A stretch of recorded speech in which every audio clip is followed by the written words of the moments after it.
There is one sensor in your car that fails more often than almost any other, and most drivers never clean it, never inspect it, and don't even know it exists. When this sensor gets dirty, your car doesn't brake, it doesn't stall, it doesn't flash a warning light.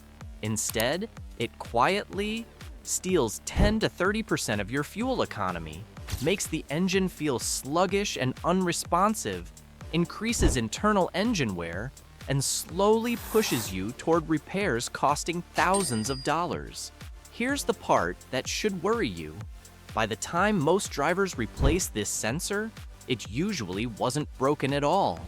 It was just dirty, sometimes for years. And the most common fix people try actually destroys the sensor permanently. Stay until the end, because once you understand how this sensor really fails, you'll never ignore it again. Section 1. Why modern engines live and die by sensor data.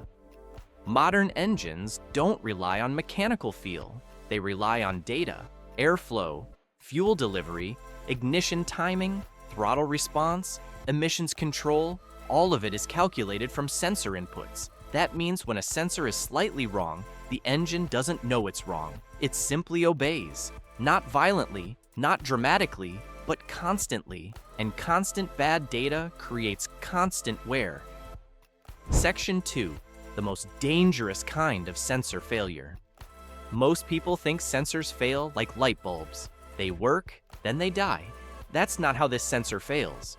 It rarely shorts out, stops sending a signal, or immediately sets a fault code. Instead, it drifts. Its readings remain acceptable to the computer, but no longer accurate. That's the most dangerous failure of all, because nothing warns you. Section 3. Why drivers never think to clean it. If a part is important, drivers assume it must be on the maintenance schedule. Oil? Yes. Coolant? Yes. Spark plugs? Eventually. This sensor? Almost never mentioned. Why? Because maintenance schedules are written for warranty coverage, emissions compliance, average driving conditions. They are not written for short trips, heavy traffic, oil vapor contamination, long-term ownership. Once the warranty ends, this sensor quietly becomes your problem. Section 4. What actually happens when this sensor gets dirty. This is what mechanics see in the real world. When this sensor is dirty, the engine often miscalculates incoming air, injects the wrong amount of fuel, pulls ignition timing for safety, softens throttle response, and runs richer than necessary. Drivers describe it as, "It feels tired. It doesn't respond like it used to. My gas mileage slowly dropped. Nothing feels broken, so nothing gets fixed." Section 5. Why warning lights don't save you. This is critical. Warning lights trigger only when values fall outside program limits. A dirty sensor usually stays inside those limits, just inaccurate. Think of a scale that's off by 10 pounds. It still works. It still shows numbers. But every decision based on it is wrong. That's how engines get damaged quietly. Ask veteran technicians what they see most often. They'll tell you engines running rich for years with no codes, cars failing emissions, tests out of nowhere, sensors replaced unnecessarily when cleaning would have restored accuracy. One experienced mechanic put it simply, half the sensors we replace aren't dead, they're just dirty. Section 6. Why this sensor destroys MPG first. Fuel economy depends on one thing above all else. Accurate air measurement. When airflow data is wrong, fuel trims drift, combustion efficiency drops. The ECU adds extra fuel as insurance. You don't feel a sharp failure. You feel a slow decline. That's why this sensor causes more unexplained MPG loss than almost any other component. Ignoring this sensor can lead to failed emissions tests, fouled spark plugs, oxygen sensor damage, catalytic converter overheating, carbon buildup throughout the intake system. Cleaning it early costs almost nothing. Ignoring it leads to $1,000, $5,000 in downstream repairs. This is one of the highest return on attention fixes in car ownership. Section 7. Why this sensor fails more than others. Unlike most sensors, it sits directly in the airflow. It's constantly exposed. It heats and cools thousands of times, and it has no real physical protection. Other sensors fail electrically. This one fails chemically. That's why it's replaced so often, even when it isn't actually broken. So what is this sensor?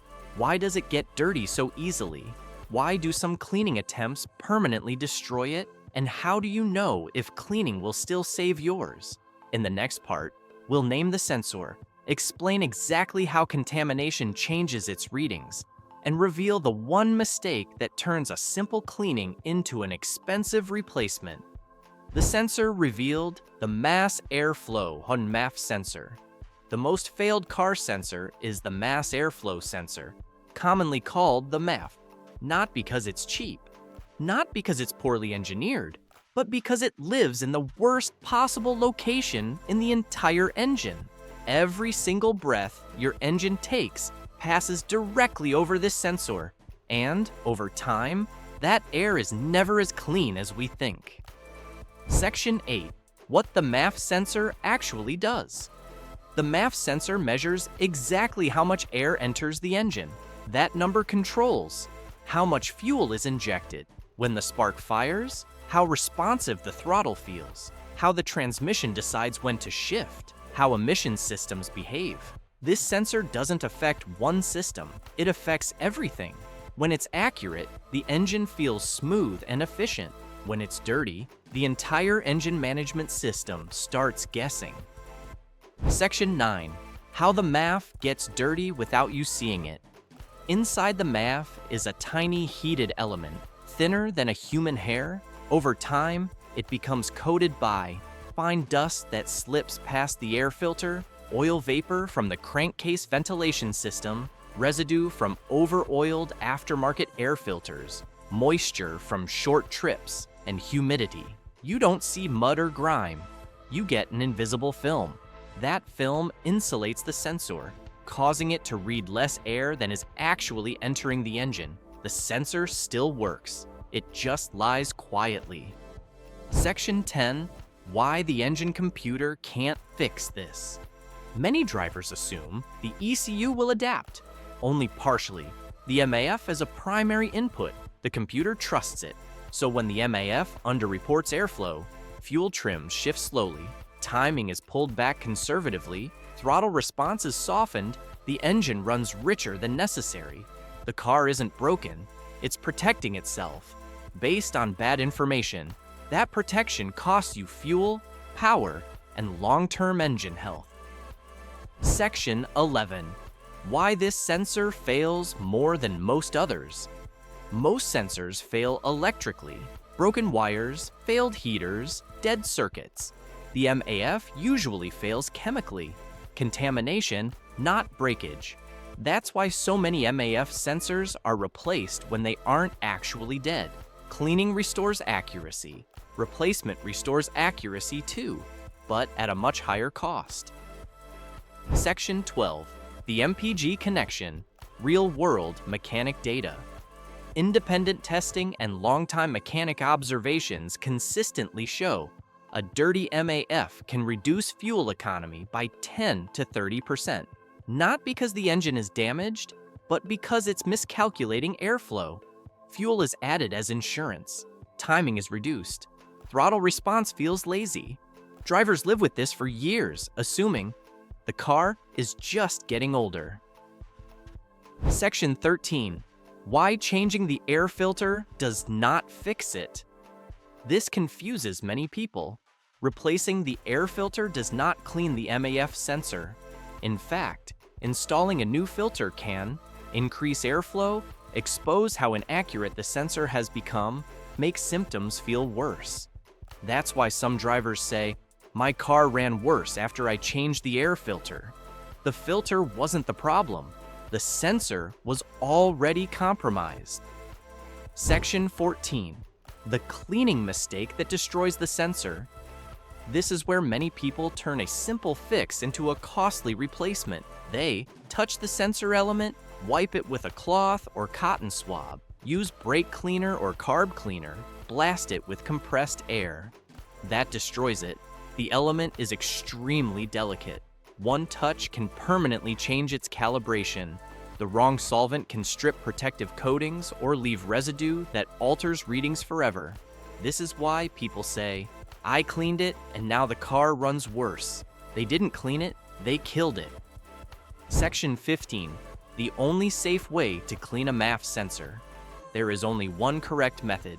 Use MAF-specific cleaner only. Never touch the sensor element. Spray gently. Do not blast. Let it air dry completely. No shortcuts, no substitutes. This is decontamination, not scrubbing. Cleaning works best when symptoms develop gradually. There are no electrical fault codes. Contamination hasn't baked on for years. Cleaning usually won't work when the element was physically touched, the sensor overheated, readings remain erratic afterward. This explains why opinions online are split. Both sides are often correct. Section 16. How often this sensor should be checked. Experienced mechanics don't wait for failure. They inspect or clean the MAF every 30,000, 50,000 miles. When MPG drops unexpectedly, when throttle response feels muted after heavy short trip driving, it's not about routine cleaning, it's about awareness. Section 17. Why this sensor damages more than MPG. This is the real cost. A dirty MAF can lead to carbon buildup on intake valves, stressed oxygen sensors, catalytic converter overheating, oil contamination from rich mixtures, accelerated engine wear. The sensor is cheap. The chain reaction is not. The MAF isn't unique because it's fragile. It's unique because it ages silently. Modern cars don't fail loudly. They drift, and drift is far more expensive than failure. Now, be honest. Have you noticed fuel economy slowly dropping, throttle response feeling softer, the engine feeling older without a clear reason? And have you ever cleaned your MAF sensor? Comment below your car's mileage, whether you've cleaned it before, and what symptoms you've noticed. Because the most expensive car problems aren't the ones that break suddenly, they're the ones that quietly convince you everything is normal.